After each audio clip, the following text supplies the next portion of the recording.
একদিন তুমি আমার লাগে আফসোস করবা দেখা নিও। বিটে মাটি হারানো মানুষ যেমন কইরা আফসোস করে, তেমনি তুমিও আমার লাগে আফসোস করবা। একদিন তোমার মনে হইব এত ভালোবাসা ফিরাইয়া দেওয়া ঠিক হয় নাই। মনে হইব মানুষটা তোমারে ভালোবাসতো।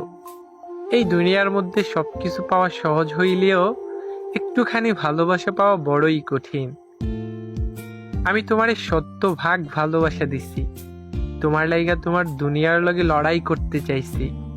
তোমার লগে ছোট্ট সময় জীবনটা সাজাইতে চাইছি। কিচ্ছু হইল না, কিচ্ছু না। তোমারে পাই নাই, এটাই লাইগা যতটুকু দুঃখ হইতাছে তার থেকেও বেশি করুণা হইতাছে তোমার লাইগা। আহারে, এত ভালোবাসা ডিঙাইয়া যায় কোন বেকুপে। বুঝবা বুঝবা, একদিন বুঝবা।